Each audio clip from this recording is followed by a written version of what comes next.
play dismiss. This is what I call Exhibit A. Well, what I mean is, lately I've had some naysayers out there. Some people commenting that these stories that I've been sharing, with my different adventures with men, relationships, encounters, etc., that I'm making these stories up. Now, hello.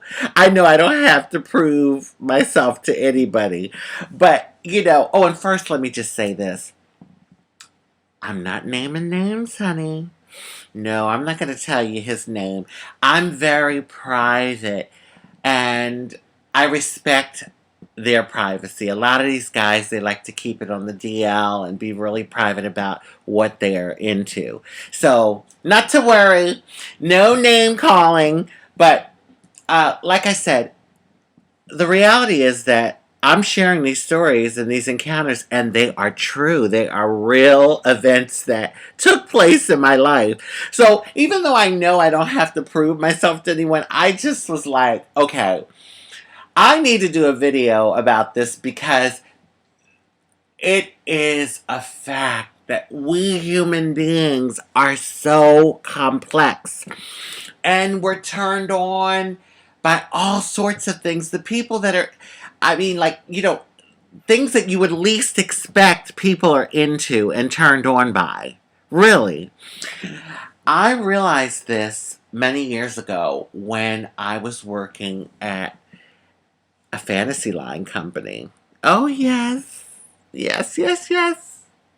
Now, don't judge me.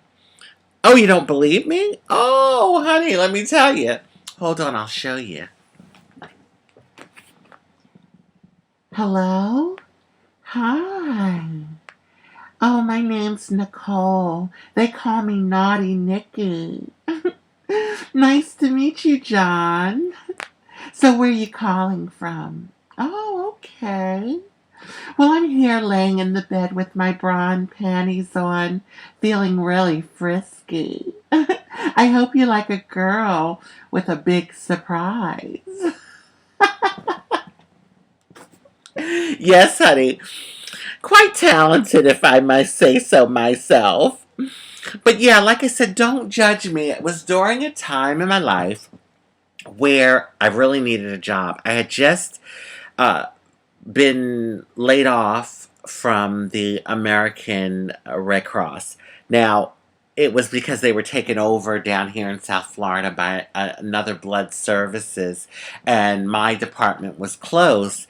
I had actually been there 10 years, and here I am with 10 years of administrative experience. I have some college under my belt, but I cannot get a job. And it's because, I know this, because I am visually transgender. Like, I was into my transition. I had started and I was looking transgender. And so you could tell now, it wasn't just something inside of me. I was looking trans. And so I would walk into these places and people would look at me like I'm crazy. Like, you really think we're going to hire you?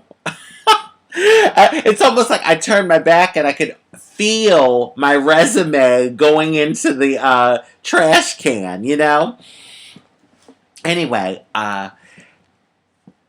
it was my last unemployment check. I'm desperate. I mean, I had been all over. I had submitted so many resumes, nothing. And I was talking to a friend, and my friend commented, because I had told him about this phone sex company before, and he commented, like, you better take your butt down there. You need to do what you got to do. And I'm like, phone sex? I don't want to be doing phone sex. I have years of administrative experience. I've been working in the humanitarian field and doing some really good work, for society. I have some college under my belt. I am going to resort to doing phone sex?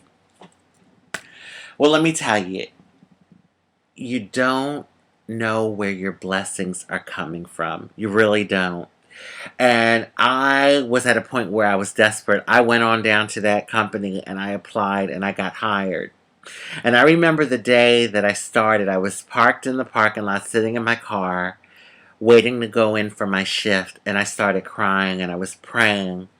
And I said, God, is this what you really want me to do? I have been praying for a job, something, that would really be a good fit for me. And is this what I have to resort to? And I was almost like a little angry because I had been praying so hard and trying so hard. And here it is now. I'm parked in front of a phone sex company, getting ready to go in to start my shift. Well, I went in, and I'll tell you, I wasn't on those phones more than about 3 or 4 months before I was promoted to assistant supervisor, and it was because of all of the administrative experience that I had under my belt.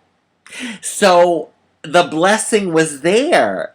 I wasn't able to see it at the time, but it was there.